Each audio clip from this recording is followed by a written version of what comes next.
live. Hi. What's Good up, morning. Jennifer Lacey? Good morning. How are you? Oh my goodness. Well, I said it earlier, but I'm like in a relaxed state. This week was pretty awesome. I was in Memphis, worked with a freaking amazing group of people up there, came back to San Antonio, hung out with my buddies from back in the day. Nice.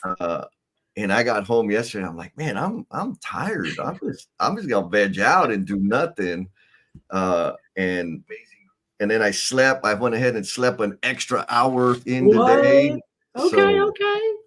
it was, I'm feeling, and now I'm just like, okay, I'm just gonna kind of relax today and chill out a little That's bit. How yes. about you? Well, I think sometimes, and you make a good point, is sometimes like our bodies aren't tired because we're like, we're in our normal routine. But like if we have back-to-back events where it kind of takes a lot of energy and a lot of things that we are, because we kind of function at this high level, like our brains get tired. And Oh so it's yeah. like weird because our body's like, yeah, I'm good. But my brain's just like I just need to chill a little bit. So like I can completely relate with what you're feeling. Like, could you just relax for a minute? Yes. Oh my goodness. We got the what's ups coming in. All right, all right. Who we Good got? morning. If you're out there, let us know. Look at that. We got Mutapadim says hello. We are doing fine. Yep. Adam What up? Hoots, what hoots. we do, dogs? And then we got Mr. Jim Guntoris Good saying morning. good morning. And then Mr. Bud. Oh, I got to talk to Buddy this week. That was Okay, good. says good morning. Hashtag dang it. Good Maria. morning, Maria. Yeah, morning, y'all. Oh, look at them. We got an super early riser, Miss Good Megan morning. Shapiro. What's up, girl? Hey, hey, hey. Yes. So Jen, I don't know if you know this, but every now and then I'll have like typos in my posts. First of all, let's go back just for a sec. Do I know that you possibly have typos? Yeah. I know not only do you have typos, but you don't care. And so remember we wrote a book together?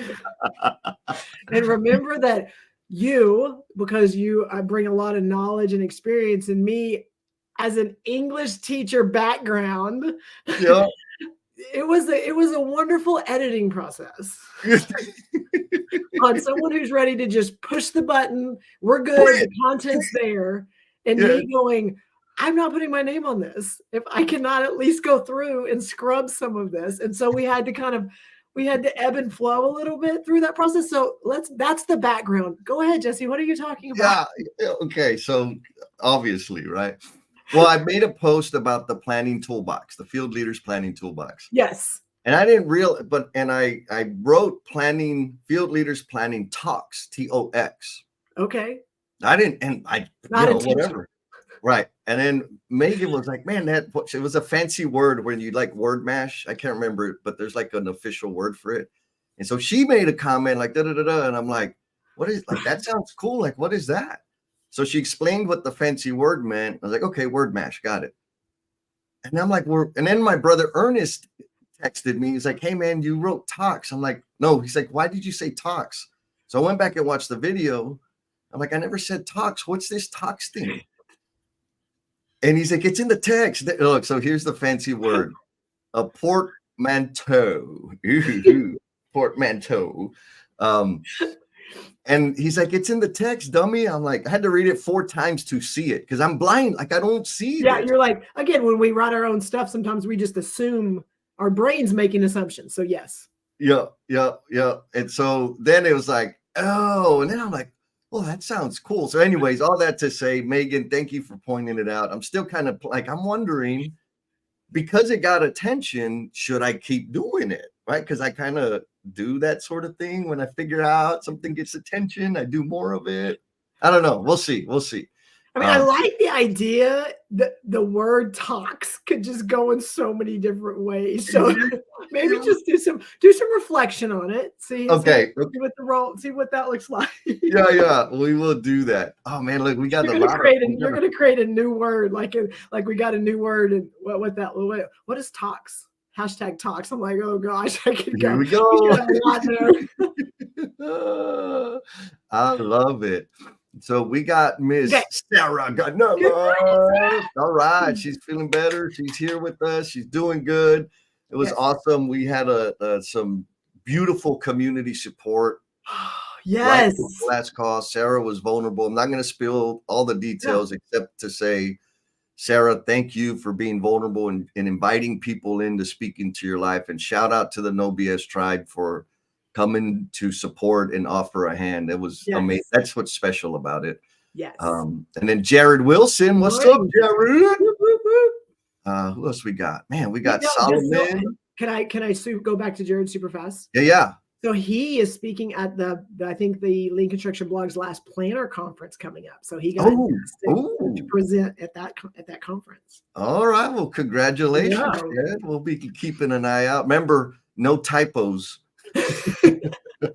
He has a whole department that makes sure he doesn't have typos. That's awesome. Then we got Mr. Solomon on tweet. Says, hello, what's up, Solomon? Oh man, everybody's up today. This is awesome. The uncommon communicate. Didn't you do a podcast with this person, Jen? I did. We did one, and he keeps putting little nuggets out there. So again, we did it solely 100% on digging into how much James loves the word vulnerability. I like it. I like it. And then Miss Yesenia, good morning, girl. Man, okay, we're gonna do this, and then we gotta start like Josh Looker, shout out Josh, the project manager guru, starting fights on LinkedIn, which I think is hilarious. Mr. Jeremy Harrison coming in. The chief marketeer, he's on duty. He's in lurker mode. Hashtag. Oh yeah, lurkers, we love you. So let's talk about that. And then we have Mangala coming in from Australia. All right. He's coming from the future. So they're like 12 or so hours ahead of us. Nice. Good evening, Mangala. So folks, you're out there. We love you. And we can like show love when you comment. That's the only way we know that you're here. And if you're lurking, that's okay. We love the lurkers too. Yes. And invite you to comment if you so wish. And if you're new, Jen, what should they do? Okay, so if this is the first time you've ever been on the show, or you're in the background and you're like, okay, what is this? I'm gonna see what these hoodlums have going on today. All we ask, if you're not ready to contribute with content or your thoughts or your vulnerable inside things, all we ask is if you will put a blue heart in the comment. And what that does, it's a trigger to all these amazing people in our tribe that this is the first time you've ever jumped on. And so what they'll do is they'll connect with you, and then that way they can support your content. So if you're out there sharing things and doing things, and then it also allows you, it's kind of one step closer to being able to be in a place to where you can be in a kind of another group that if you have some issues or problems or things you just kind of need to vent on, you have this group that all they do is want to support people. All they do is want to be there and encourage and elevate people. And it keeps growing. And all you need to do is put a blue heart. And that just signals to people to, hey, let me go find this person. Let me connect with them. And that way you are in our tribe. Yes, we will swarm you. Yes. Well, look at that. Oh, now we got Christina coming in from Minnesota. What? Oh, girl, I bet it's cold up there. I hope you're warm and you got some coffee. Blue heart, attack. No, don't attack. Warm and support. And we got Mr. Daryl. What's up, Daryl? Good morning, my friend. Daryl's been planting ideas in my head, Jen. Oh gosh, that could be trouble. Good one, good healthy ones. So what are we talking about today, Jennifer Lacey? Well, we're talking about, we've been talking about feedback and kind of different perspectives. And then each show, I think the last two have been on feedback, and then we've kind of built on it based on some conversations we've had. And so today is about effective communication and how that ties to feedback. So we label things feedback, we talk about communication, and yet sometimes I think the waters get a little muddy. And so I think today we're going to try to dig into some of that. Is that right? 100%. I mean, for me, I'm just going to say it. we do a horrible job by calling every communication we have feedback. Yes. Right. That's the main point. That's why we've been hammering on this for 3 separate conversations, is because we, like, the first one we talked about was input, which is the appropriate communication we want when we're brainstorming and kind of planning and developing forward-thinking actions. We want input. I don't want feedback. I want your input. The last conversation was about performance. Like, how do we get people to correct their performance and improve their performance while you're like in the doing of the thing, which is not feedback, right? At least in Jesse land, right? That is a performance conversation about the gap in the person's performance and maybe even the great things that they're doing in their performance. It's super clear. One of the main points was have an anchor point, right? Like, this is Jennifer, you have not been meeting the expectation. Yes. What resources do you need? Here's what it looks like. Here's what it needs to look like. Are you committed to making the improvement? That's an anchoring conversation. That's very different than I have some feedback for you. Right? And that's not to say that feedback is a bad thing. What I'm suggesting is getting precise on what the hell we're talking about and the intent of the conversation. Yes. Is that clear? I think I want to add to, I think what you and I talked about and what you just said, we honed in on, is it about compliance or is it about growth? And about introspection? Because depending on what comes out of our mouth and how somebody receives it, it is about compliance, get your stuff done, or is it about introspection and reflection on how do I learn and grow? Those are 2 different pieces of communication. And I think that's, we muddy it. And so folks out there in the omniverse, give us your thoughts. And so if especially lurkers, Mangal, I think it's the first time we've seen you here. I know Christina, you got your blue heart, so first time here. This is totally interactive. Like, this conversation is only going to be awesome because of the value and insight that you share in the comments. So one question while we're up here jamming our jaws is, what is the purpose of feedback? Like, we want to know, because your thoughts are going to help other people kind of get clarity around the thing, maybe muddy it up a little bit more. I don't know. But yeah, so we did touch on this thing that we twist it up, right? We get it mixed up, and I just want to add clarity. So before we jump into that, James says he likes the words feedback and communication way better than vulnerability. He's deflecting. I love it. He's deflecting. And then look, Sarah's like, okay, which one helps you grow faster? Yeah, girl, get him. So let him know, what do you think the purpose of feedback is? You and I, Jen, we were talking before we went live, is I am a proponent of leveraging feedback for introspection and growth. Right?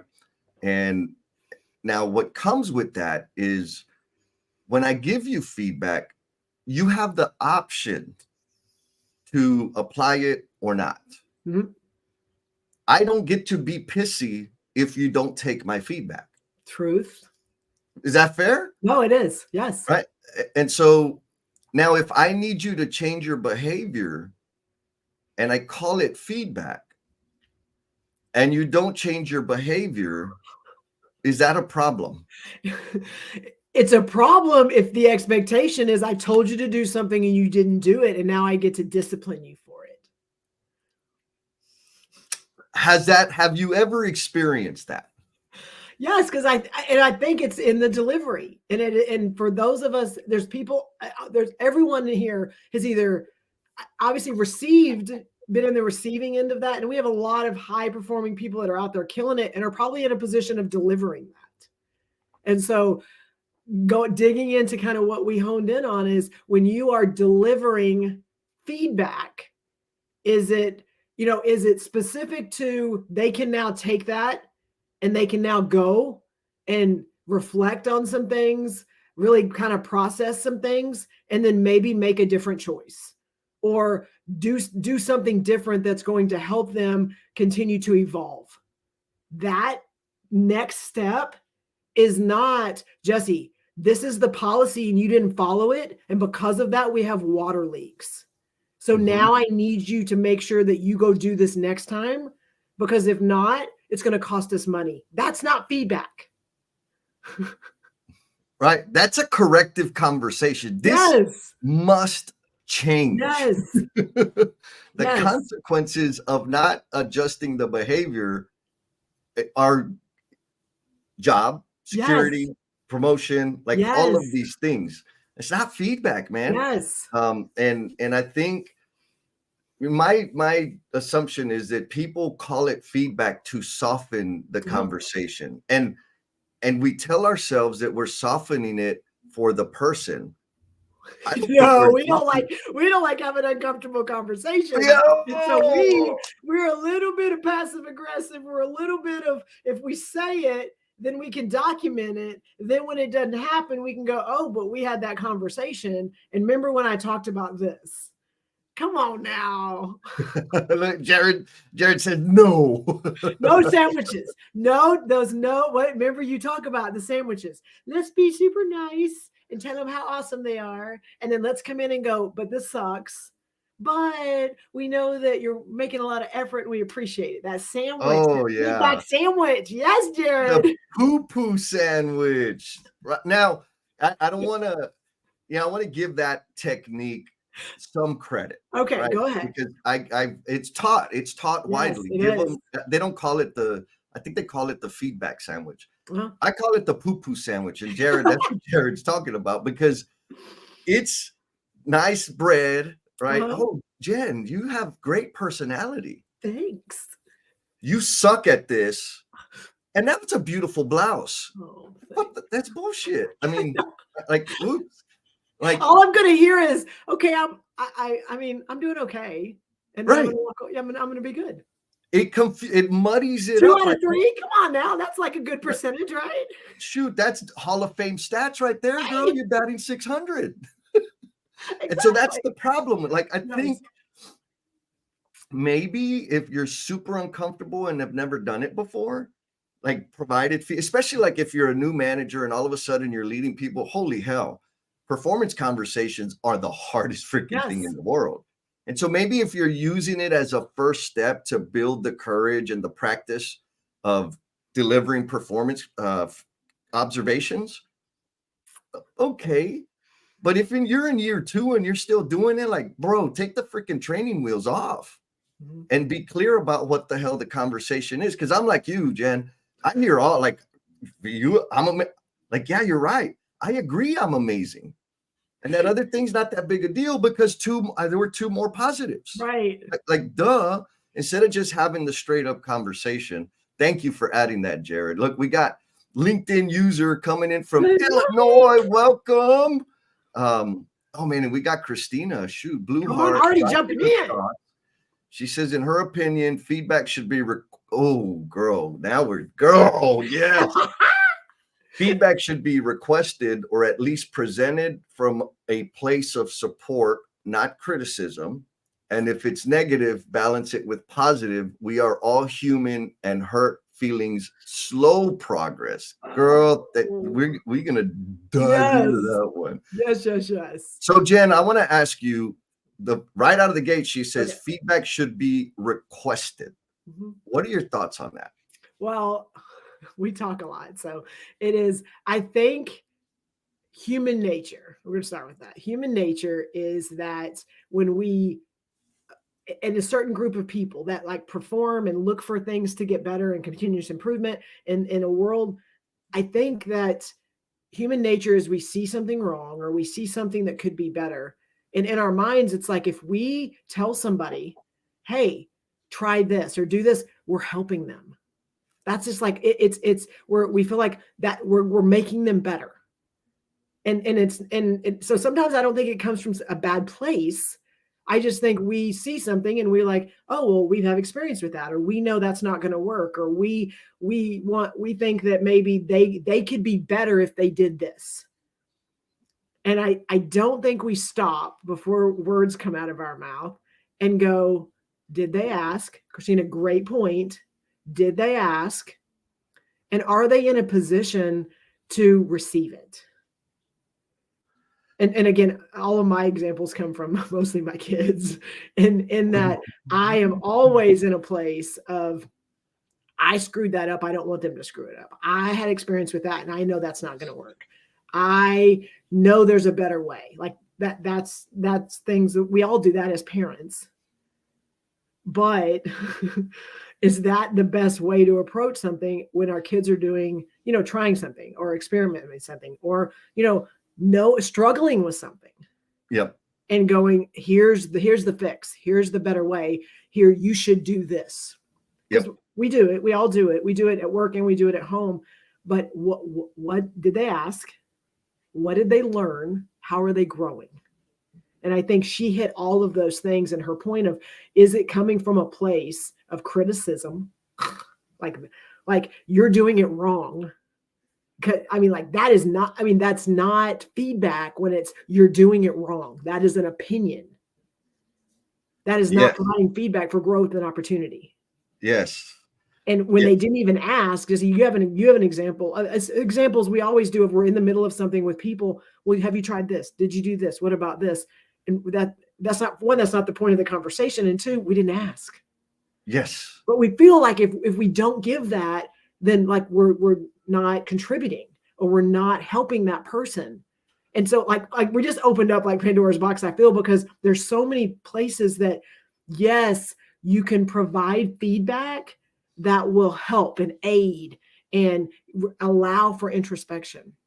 But before anything comes out of your mouth, like stop and go, did they ask? Because Jesse, you are really good on like, hey, I got some thoughts. Do you want to hear them? Yes. Because 99.9% of the time I'm like, hit me with them. And then there's times where I'm like, Jesse, I'm not in a place right now. Yep. That, like I'm not in a place to receive it, and it's not going to help me. Yep. And like by asking that question, you are, one, they give you permission, but two, like, I don't want to waste my time either of giving you my thoughts, Jesse, on things that I think could help you, if you're not even in a place where like you're going to receive them. Yes. Okay. So there's a lot. I know. Need to be stuck here for a minute. Yes. So your feedback on my grammar and punctuation and typos. Oh my gosh. Yes. Right. Yes. Like does. You're wasting your energy. Right. Right. Like, oh, sounds great. Yep. Whatever. I'm not going to change anything about it. It's what it is. I'm probably going to lose clients because my grammar sucks, and it will forever. And I'm okay with that. But we had to like, it had to be mute. Like you had to meet me. I had to meet you when we were dealing with that, when you and I were dealing with that specifically for the book.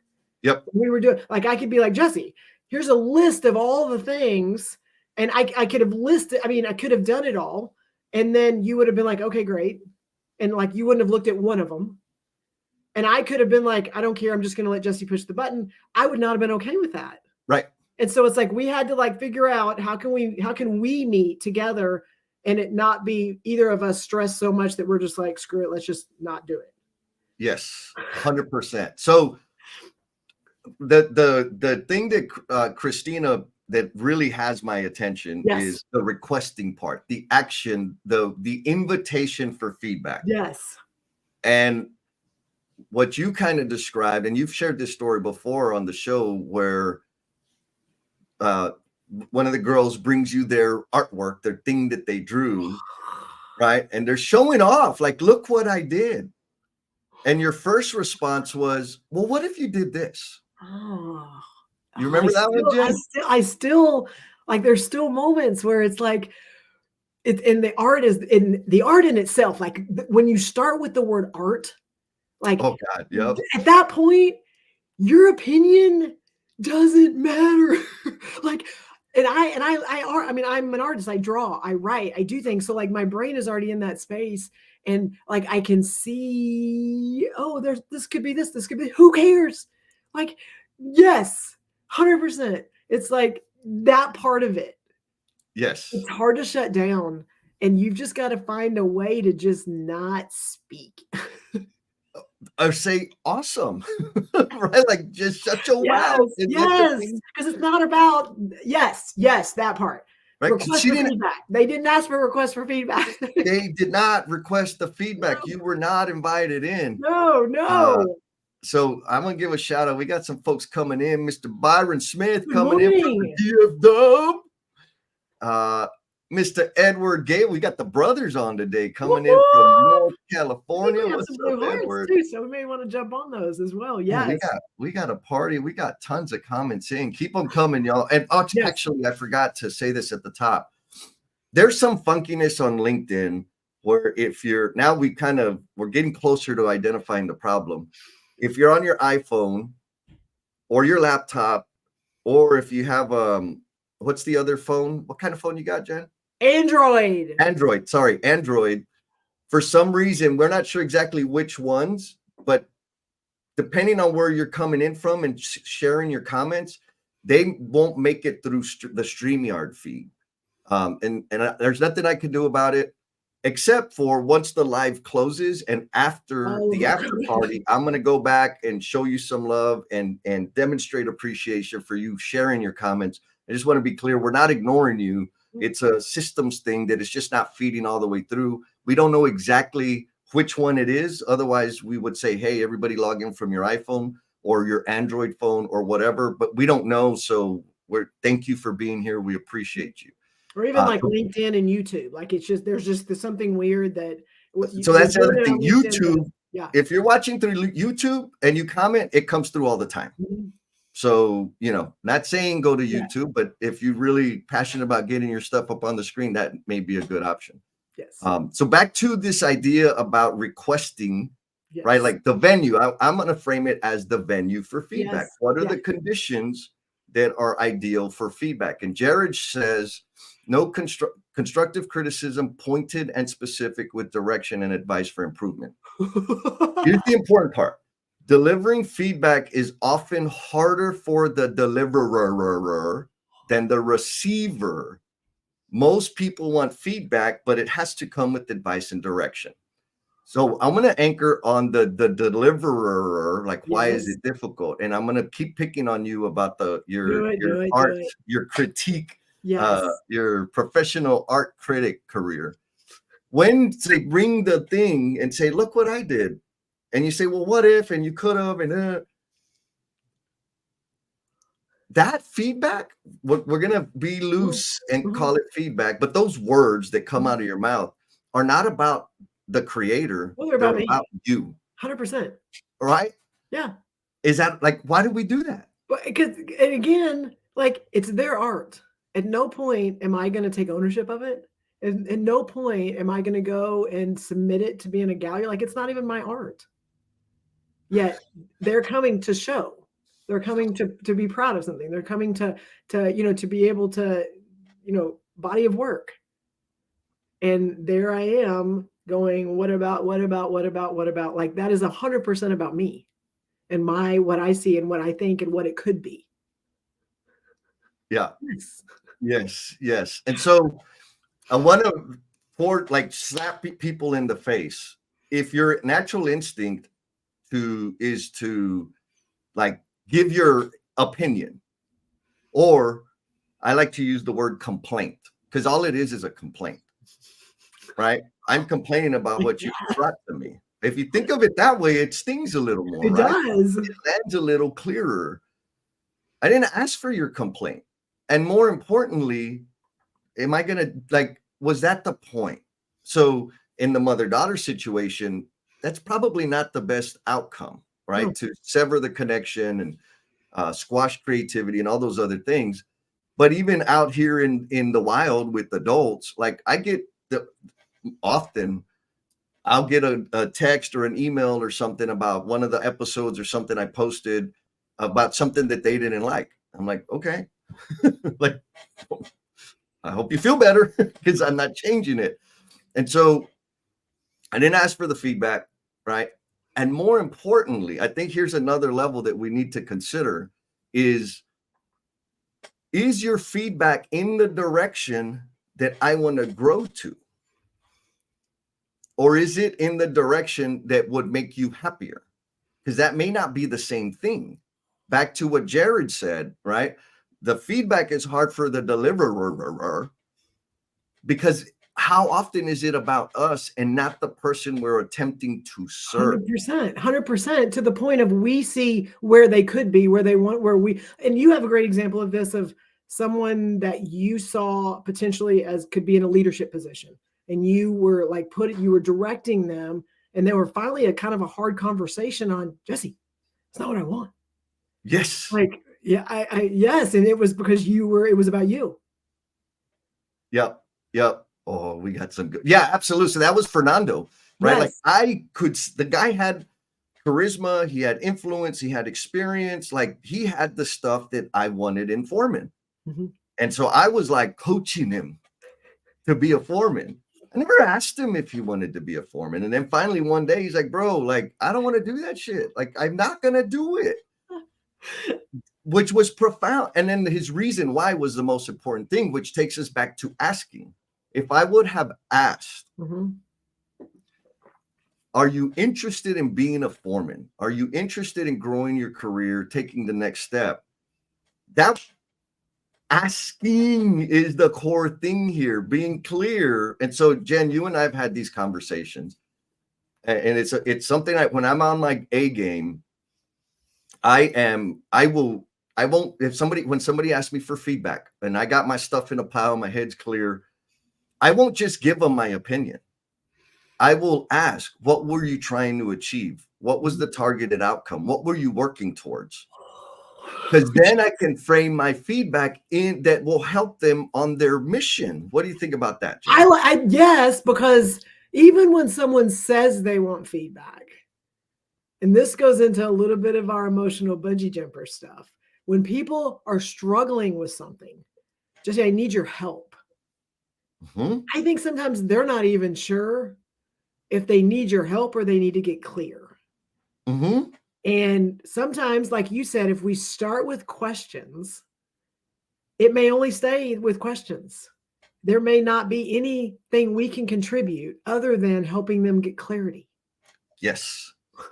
100%. I mean, that it's okay to go, I didn't give them the answer. I didn't help them jump to the next, whatever the thing is they need to do, because maybe I didn't know or I wasn't sure, but we all can be in a place of curiosity and we all can help them be in a place of clarity. 100%. Is it about me or the person in front of me? That's the first question, right?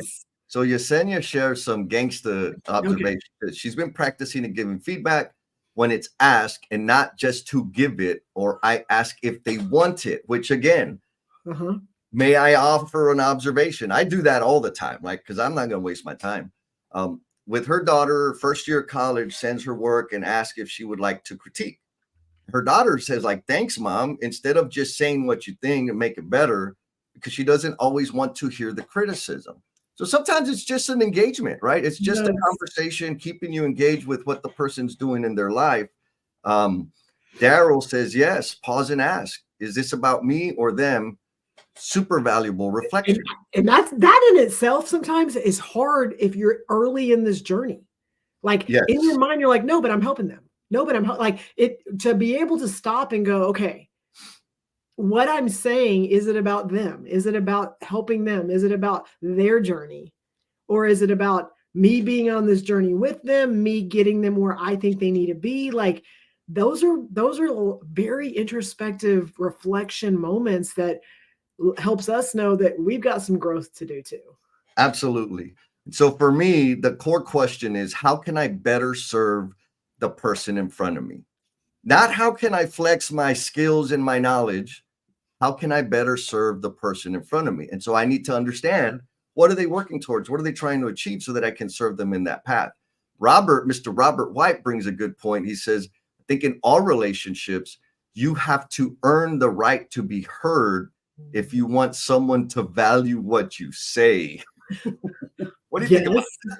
Well, and keep that up there, because I want to hit on that. Is sometimes because we haven't earned it doesn't mean we can't still listen. because I think that people come to us and they're struggling and emotions are there. Sometimes anxiety. There's a lot of things that because of we work in an industry, there are a lot of things going on and a lot of people that have a lot of, just outside the gate things and also things they bring to work. And we may not have earned it yet. We may not be in a place to go, here's what I think, or here's what you should do, or here's my thoughts, or, whatever, because they're coming to me.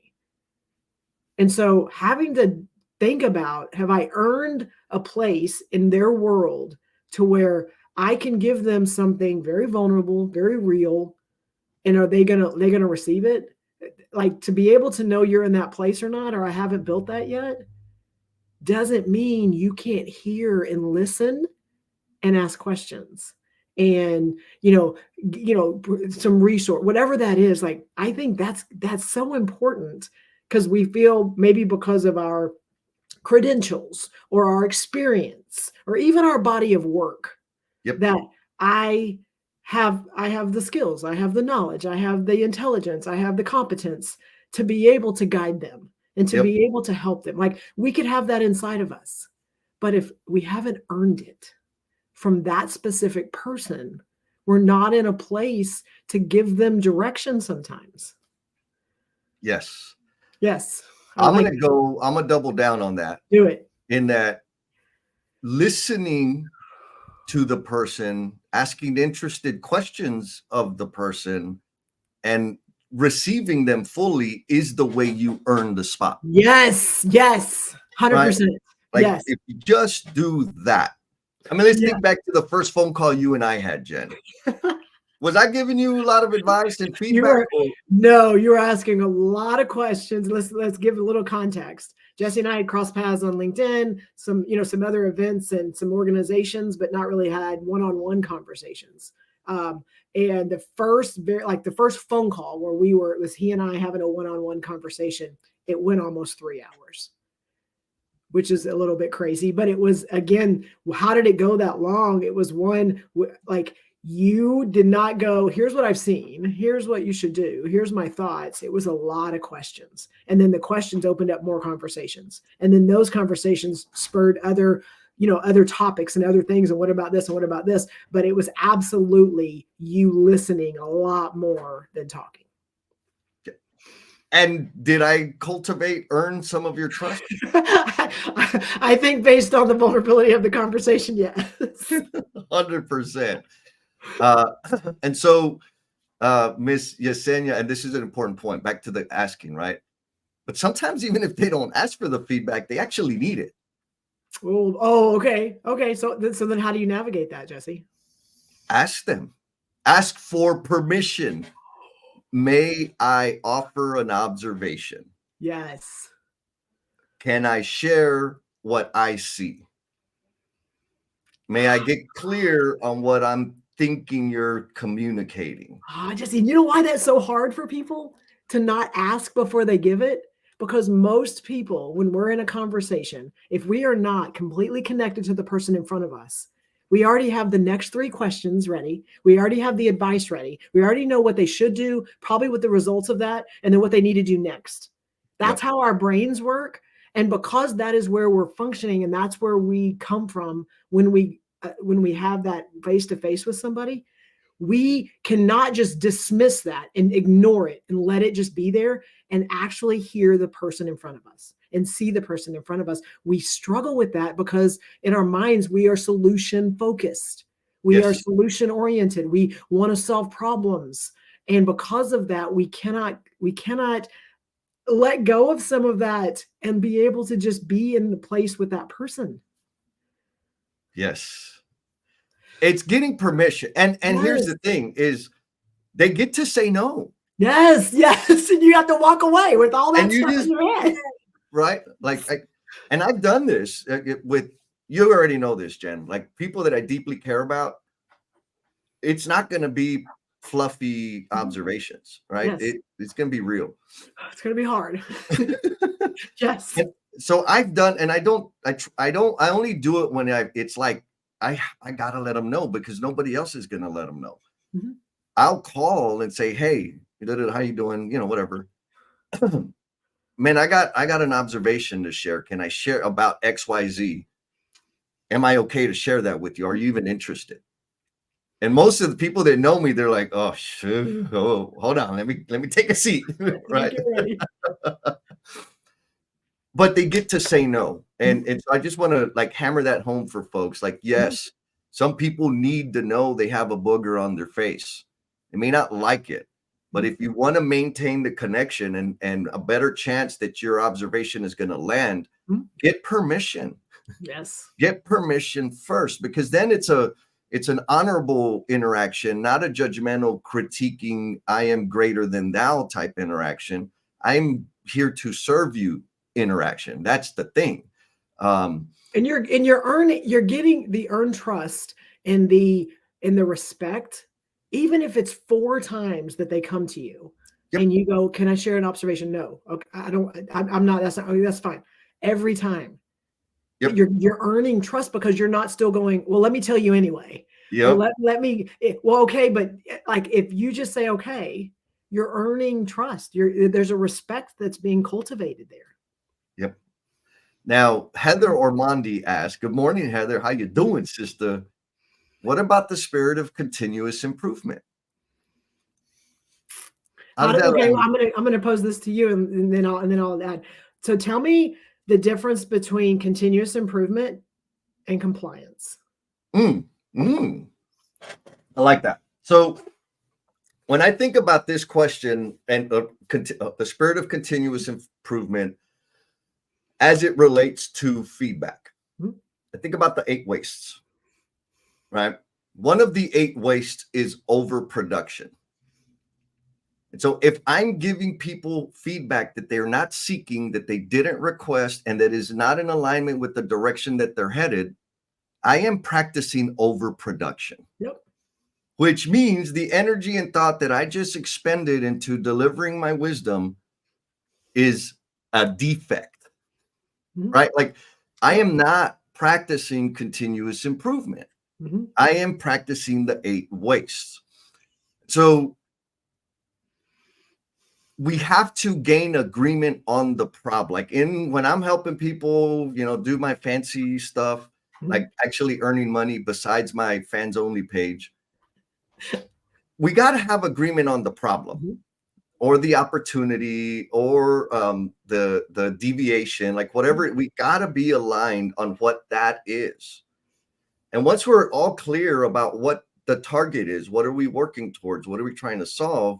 And my feedback is in alignment with that, then it's working in this continuous improvement idea.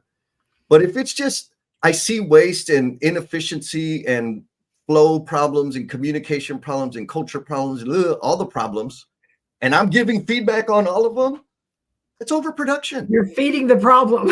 I am feeding the problem, right? And so it really is a matter of discipline to say, yes, I have all these observations, but if there isn't agreement on the problem, it's waste. And so getting clear about what that's how I would frame it, Heather. Hopefully that helps. Now, in terms of compliance, we're not talking about a continuous improvement thing anymore. We're talking about terms of employment, like do this or else. That's not a continuous improvement thing. I mean, it could be framed as a continuous improvement in terms of having processes and measures to maintain or weed out deviation from the standard. Sure. But it's not feedback. It is a performance gap that needs immediate action, which is what? Compliance. Yes. Okay, so yes, and I want to add. So I saw Josh in the comments, and so I want to give an example of like compliance and continuous improvement, and like how much continuous improvement is about behaviors. So just like think about anchor continuous improvement on behaviors. And so Josh, on one of his jobs, again, we know compliance when it comes to safety in our industry, super important. Tying off, harnessing, like the things that we know save lives. And that is like, if you're not doing that, you could end up dead. Like yes. Those are things that we have to be hard on. It's not a, let me give you some feedback on how this, that is like a non-negotiable. Okay. So there's that. And you have to be, there's no, gray area when it comes to that. And so that's compliance. Like, you've got to make sure you're doing these things. And so how do we take that and turn it into a continuous improvement opportunity? So Josh, on a job, someone was tied off, everything they should have been, everything, compliance to the T. They fell, and it saved their life. So what did he do? He took the harness and put it right outside the big room area and put a big sign and said, "This saved a life." Oh, baby. Now, yeah. Take that into every person now that walks past that. Is there continuous improvement happening? Is there a gap? Right? Like, right. That's the continuous improvement is, for me, in my brain, is there a visible change from yesterday to today? I don't know. Like, I would say it contributes to it. It's a freaking powerful version of visual management. Mm-hmm. It's telling a freaking story, right? But then you talk about it, and then you have people talking about it. And then now, like, it becomes something other than just we had somebody that almost fell, and like, it becomes a different story. Yes, they check the box. That's why they didn't get hurt, versus this is amazing because they did what they were supposed to do. And how many other people that maybe have shortcuts or maybe don't realize the impact of why those things are in place are now going to make a different choice. 100%. Yes. Are you talking about this, Josh? That one right there. And that guy, it seemed like he aged about 15 years. The last time I saw his profile I'm like, Josh, can you update your LinkedIn photo? But he brings a good point. So Josh says, in a world of positive reinforcement, which I'm not entirely a fan of, the tightrope has become harder to walk. How do you package feedback to be positive and not discourage someone? This varies person. And so here's the wisdom in it, right? There's no silver bullet. There's only silver bullets for werewolves, and there ain't no werewolves. So who cares if you got them, right? This varies person to person, and there's no one way to approach it. Remember to stick with the facts. What are the facts? And leave the emotion out of it. It's not about you. It's about them and the facts. And look in the mirror and make sure that you've clearly defined expectations. All of that. Right. So how often have you been, Jennifer, I'm going to ask you, how often have you been frustrated, irritated, disappointed on a particular outcome? And then after you did your thing, right, your corrective measure feedback, continuous improvement feedback, then sat back and said, and I wasn't very clear about what I wanted. I'm not going to say 100% of the time, but I'm going to say it's pretty close. Yeah. Yes. I mean, and again, you bring a lot of good field examples. I'm going to bring my home examples. Is when my daughter comes to me with frustration because someone didn't treat her right. Somebody said something to her that got her mad and angry. And why did they act like that? It is my reaction not to see this child in front of me that is hurting, or this child in front of me that is frustrated. My reaction is, well, you don't know where they're coming from, and you don't know what issues they're having, and you don't know if it's really about you. Like, the heck does that have? How is that helping her in that moment? Right. And it's like, because I'm not stopping and looking at the one-on-one, this person versus that person. Where are they coming from? And that right there is somehow making me justify that I'm being a good parent and helping her see things bigger than they are in that moment. Come on, girl. So one of my exes, so I'm gonna ask this question to the Omniverse. We got some great comments. I want to come up to them because they're pretty big, but they're awesome.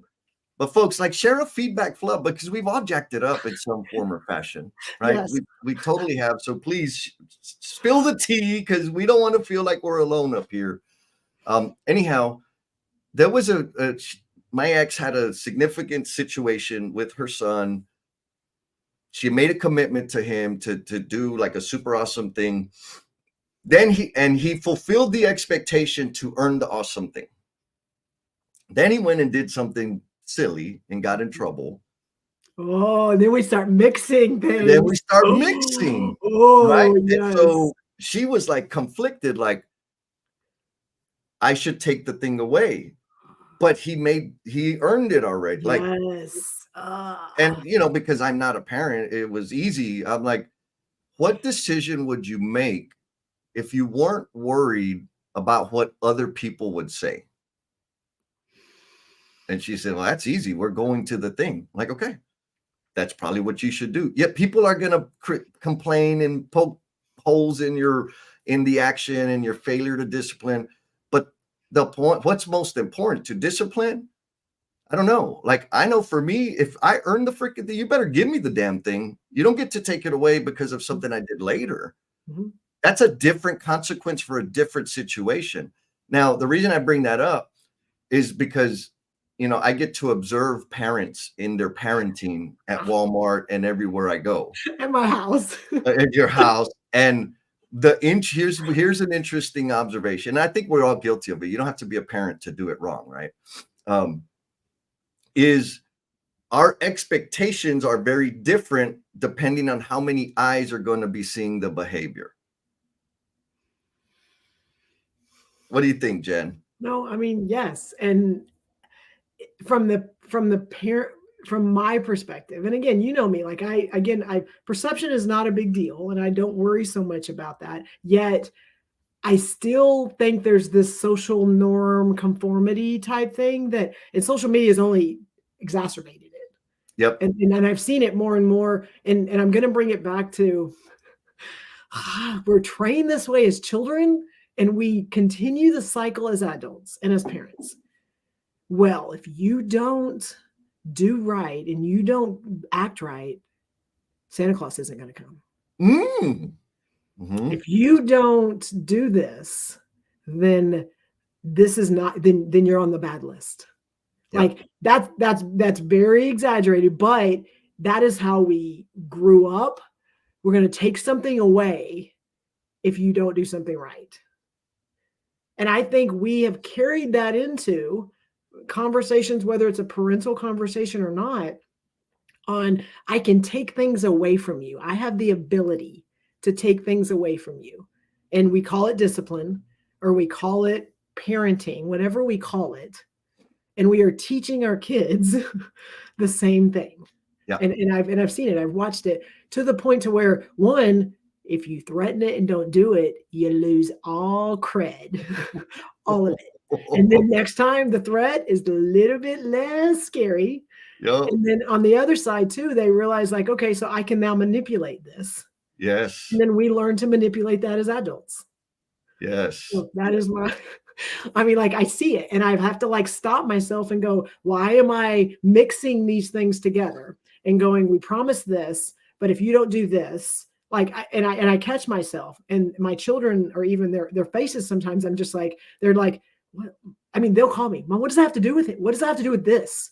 And I'm like, yeah, but and you did this and you acted this way. And they're looking at me, but what does that have to do with this? And I'm like, oh, I don't like that question. You shut your mouth when you're talking to me. I know, right? Like, I'm the parent. That's why. So we've talked a lot about like I think most of this conversation has been about being the giver of feedback. Yes. And we've got a lot of great stuff out there. So let's talk a little bit about when we're seeking feedback, right? Yes. And so James shares this, the uncommon communicator, asking for feedback in a specific manner has been a change maker for me. Okay. Right. And so let me keep going. There's a couple more. Edward, the brothers back to back. Edward says, when people ask me for feedback, my first question is always, what was your goal? Right, so now we're talking about, I want feedback. What can we do to make sure we get really rich and actionable feedback? Right. Yes. What was your goal? After the response, he asks, what do you think they heard?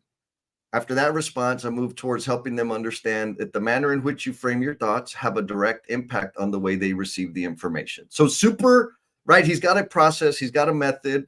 And then Byron, this one's, we can you go to the fence, Jen? Byron says, this hits home for me because last week I had the opportunity to interview and award students for upcoming paid internships. Kind of a big deal. I interviewed several students, but was only authorized to pick a specific number of them. A lot of the students did not make the cut. Some of them asked for feedback when he let them know they weren't selected. And he said, like Jesse, the wise Jesse said, the first question that I asked him in response was, what are you trying to gain from my response? Ooh. Right. And so the common theme through all of that is, if you're asking for feedback, be clear about what you're looking for. What do you think, Jen? No, 100%. And I think what this makes me remember is early on in my career, very early on, I went through kind of a little training class as I was like going out into the job, and right after college. And I learned a nugget that has helped me in a lot of conversations, very much like what Byron said and what Edward said. Is that Yep. right? Okay. And so it's when you go into an interview and you're trying to get a job, and the person with authority goes, tell me a little bit about yourself. I learned very early to go, absolutely, I can do that. Do you want to hear about my experience, my background, my skills? Specifically how I can fill this position. You let me know what you want to hear, and I will absolutely give that to you. That was a game changer for me, because now they had to let me know what they wanted to hear. And then I can then get clarity. It goes back to what Edward said and Byron said on just like asking the question. And that's scary from someone who is not in their position of authority to put it back in their court. But if we are thinking about it from that perspective, why would we not want to give clarity? Why would we not want to? I mean, how many times like somebody, if he would have said, tell me a little bit about yourself. Oh, let me tell you, I've done this and I've done this and I've done that. Yeah, but I was looking for this. So you don't get the job, or you didn't give them the right answer. Is that on you? It is on you if you didn't clarify. Yes. And I think the feedback goes the same way. Is like asking the question to know what they're looking for. Someone called and said, hey, we need a panelist for a women in construction event. I could have gone, oh my gosh, like I know like 15 amazing women that are across the board in every level, every position in our industry. I could have sent all those people over. What I did, I called and said, what are you looking for? Yes. Who do you have on the panel already, and what's the gap? Yes. That got it super clear. I sent her one person. So, I mean, it's like feedback. Questions. Okay. Questions, right? Questions bring clarity. So that's okay. It's okay to just ask questions. Yep. And so framing, like helping, the way I help people give me actionable feedback, because I'm sure I'm not the only one that's received feedback or done a plus delta after an engagement. And you get, food is either going to be a plus or a delta. Breakfast sucked. Breakfast was good. We should have had more food. We should have had less food. We should have had, like, that kind of always going to hit the list. And then the information you get, or the intel you get from the plus delta is like weak sauce, right? Like, I wanted hot sauce and you gave me mild. Like, that ain't what I'm looking for. My assertion is, because we're not clear about what we're looking for. Like, when I'm responding to a plus delta, I'm thinking about the experience and the delivery of the information. Yes. That's what I'm going to be plus deltaing on. Yeah. That is, now when I'm asking when I really want feedback after I delivered an experience, I don't want, like, some feedback on the content. It's good, right? Like, you please, because there's going to be typos. I'm not going to see them unless you tell me. But I want to know, what did I do that grabbed your attention and kept you engaged? What were your biggest takeaways from what the information or the experience that we shared? How can you apply this in your life going forward? And if none of that happened, what did I do that made me miss the mark? Yeah. I'm not going to get that in a plus delta. Because how the hell do they know that's what I want? Right. Unless we frame it that way. Right. Yes. Well, okay. So how would you frame it that way for a plus delta? Okay. So for me, because I do plus deltas, in almost every training class that I am the facilitator.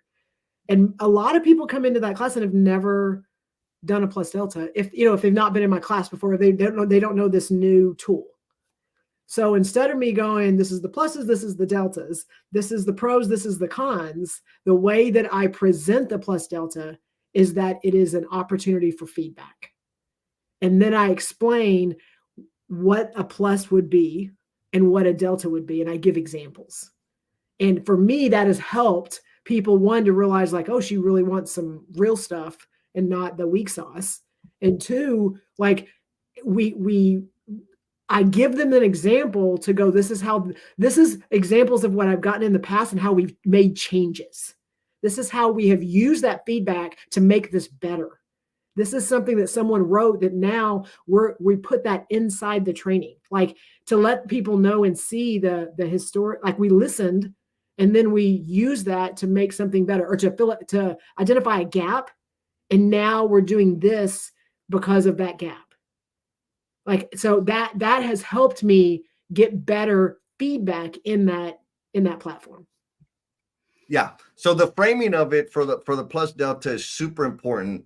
I'm going to pick at it. Do it. Because if all we use is the language, I'm doing this to get feedback, we've proven that damn word means all kinds of shit, all kinds of stuff. I'm touching a lot today. All kinds of stuff to a lot of people. And I guess what I want to help people. Oh, look, Heather says, yes, great example for leading feedback. Like frame it, be clear about what you want. James gave that's 2 in a row. I'm just gonna say no more weak sauce, but we have to be clear, right? Like what I heard you say was, okay, we're doing this thing. For me, the words I use is if I'm doing a plus delta, and I only do them if it's going to be like repetitive. We're going to have a particular cadence on a specific meeting. That's when I'll do a plus delta. And the plus are the things that added to your experience that absolutely need to baked in to the next session. Mm-hmm.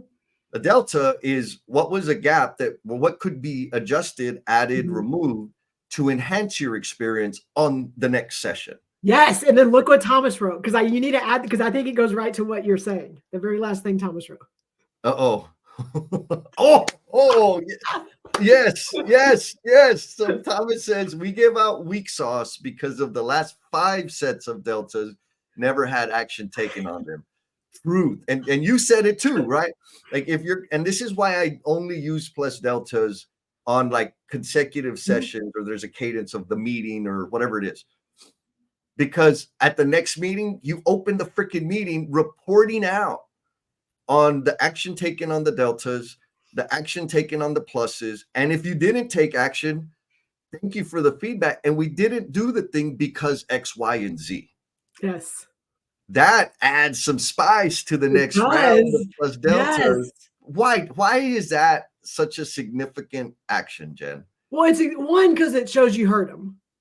And 2, like we struggled with, like they wanted us to have better bathrooms.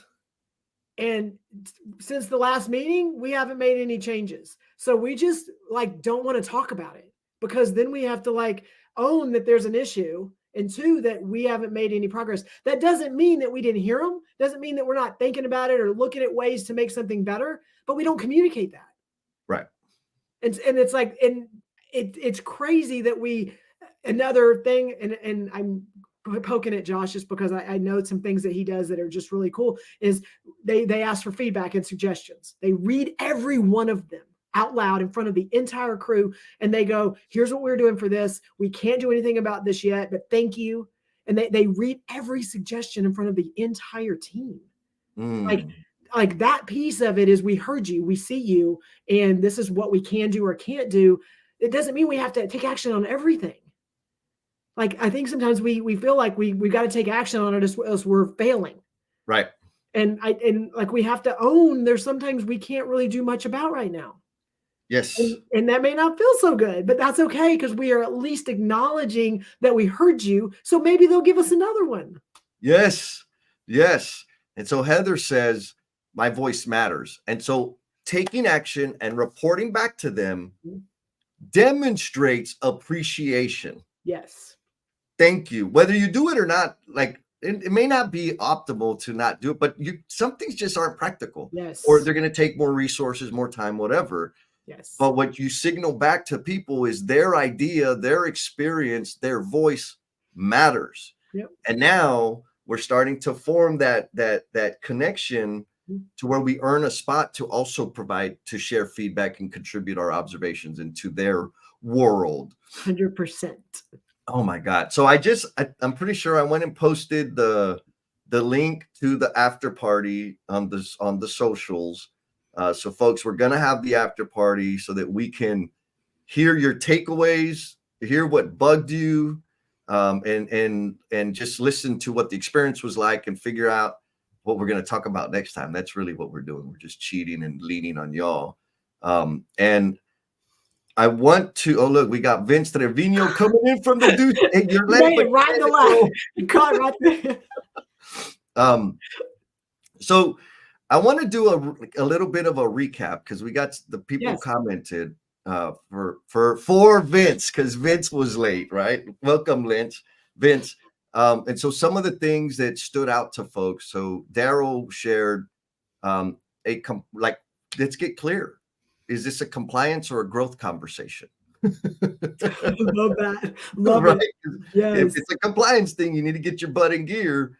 If we're having this conversation to elicit introspection, it's a different thing. It is. Different expectations. And let's be clear. Like say it up front. 100%. Sarah shares may I share an observation. So when we want to give feedback that wasn't requested, get permission. Mm-hmm. Use these words. May I share an observation? Or you could make it simpler. Do I have your permission to tell you what I think? Oh, yes. Right? Like that's the appropriate thing to do. Rather, I'll say it this way. You'll have better results if you get permission first. Heather says Jesse's great. Oh, no, that's not what she said. She said, not what it said. Great perspective. And the waste analogy as it relates to feedback, right?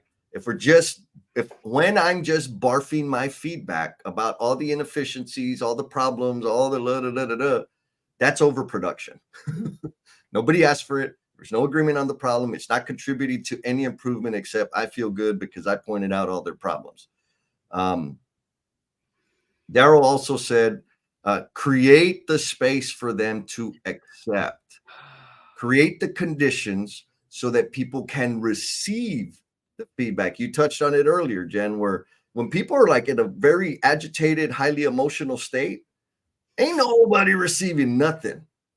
Right? Like be cool, chill out, let the emotion pass because we're humans, it's gonna happen. And then, hey, can I share an observation with you? Do I have your feedback? Because they still may be tender and they may not be ready for it, right? So create the space. Some of it just goes away, Jesse. Like I've learned, it's hard even with my kids on just in that moment, they don't need you to say anything. And then it never comes up again because it was like a moment in time and they're better and they're good. And I just need to let it be.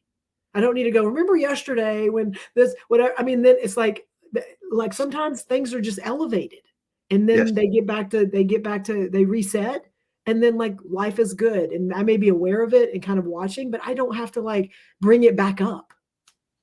Oh, that's another show. Sorry, another show, girl. Like we still talking about that? Sorry. And then Sarah shares another little review comment here is if you want to open up the faucet and keep like a nice healthy flow of actionable feedback and ideas to contribute and report out. Yes. Here's what you said. Here's what we did. Thank you. Right. That is going to keep the feedback flow coming. Yes. but reporting out is super, super massive idea. All right, Jen. So what do you think? There was a lot today. It was like, again, every time we open the faucet, we're like, okay, we're going to talk about this topic. And then everybody shows up and I'm like, I don't think we were prepped for this. No, it was, I mean, everything that was said today feeds into like that this just topic around feedback and this conversation around feedback. There's so many nuances. And yet where we started this series was like, everybody lumps it into one bucket. Yes. Yes. And like we've started kind of pulling things apart and pulling it out and realizing that there's all these different places. And so I think for us, our be aware, like take a moment and reflect about just what you heard today as you go into each of those interactions going forward. Yes. Yes. Yes. Yes. Thomas brought one up here, and the way this is landing is comparison. Oh, yes. Right. There's absolutely not a good way to stir creativity. Like avoiding, why can't you be like that other project over there? Right. And he goes on like, the one with completely different design, complexity, physical space, human beings, like all of experience, location, geographic location, just every possible thing. All right. And I think that happens when we're not clear about what the hell it is we're trying to achieve. Because what do you mean? Like what? Like better parking? What the hell are you talking about? And so again, getting clear about what's the problem, what's the goal, what are we working towards, framing your feedback in alignment with that, getting permission, being clear, differentiating or a firm distinction between I am expecting compliance or I am sharing something for you to ponder on and integrate into your being going forward. All of these things will absolutely minimize the friction that you're experiencing in your life. How do I know? Because it's what I do. And some people think like, man, you're super anal. Why do you make such a big deal about the smallest things? It's like, because when I don't, I create problems for myself. When I don't ask for permission to speak into someone else's life, just barf on them, all my wisdom, I get frustrated. I feel ignored and minimized because they're not taking action on what I gave them. The problem started with me because they never freaking wanted it, right? The chef at the restaurant doesn't give a shit what I think about a steak. If you want it that way, go home and turn on your grill and cook your own damn steak, right? So framing the conversation is going to help you. Getting permission is going to help you. Being clear that y'all are on the same path. What if somebody comes to you, especially a youngling, and wants feedback, ask them particularly on what? What are you looking to work on? What are your top 2 objectives? What's your goal? Like these kinds of questions are their response is going to equip you to give them super meaningful and actionable feedback. Or like Jen's gangster move, when people say, tell me about yourself, I'm going to tell you about my salsa dancing and my fishnet hoodie. And that's not relevant. So getting clear, like, okay, what do you mean? What are we talking about? Are we talking about my experience? Are we talking about my singing career? Like, what are we? Because I've been in a lot of rooms. So which one do you want? Totally. Closing thought, Jen? Yeah, so I have 2. So the one is clarity, and we talk about clarity. And I'm going to poke a little bit. This may make some people not like it very much, but if we come into a conversation and we are 100% clear on what's going to be communicated, that usually is not about the other person. That's usually about us. So if you're in a conversation and it's just right then in the moment, someone is asking a question or saying something to you or asking you for, your insight, remember that in that moment, if that is a feedback conversation, then you need to ask for permission or ask if you can share.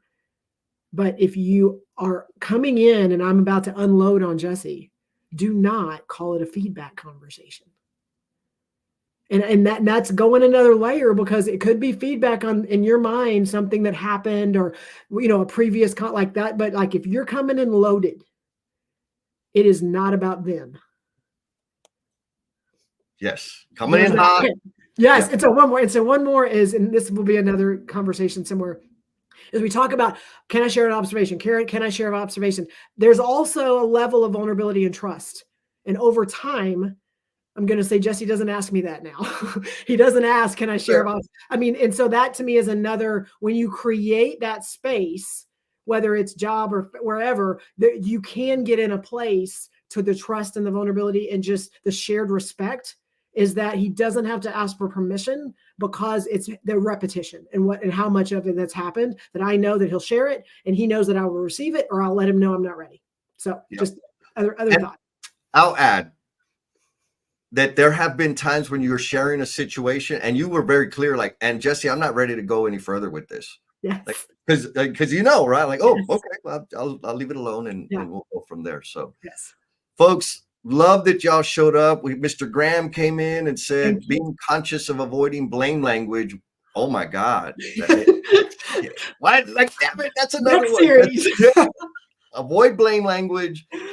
Feedback about the situation, and not a critique of character or capabilities, right? Facts. Focus on the facts. Yes, I think Josh said that too. Focus on the facts. Focus on the facts. And folks, we got the after party fixing to start up here in about 4 minutes. I posted the link on the different things. If not, if you're on LinkedIn, rather the easiest way to find it is go to LinkedIn, go to the search bar, type in no space BS, and the No BS with Jen and Jess page will come up. Click on that. The link to the after party is in there. I posted it on the Facebook and the YouTube, and I don't know if that works or not. But anyways, please come. Bring your feedback. You have permission to share your observations, because we want to hear your voice and connect deeper as a tribe and a community.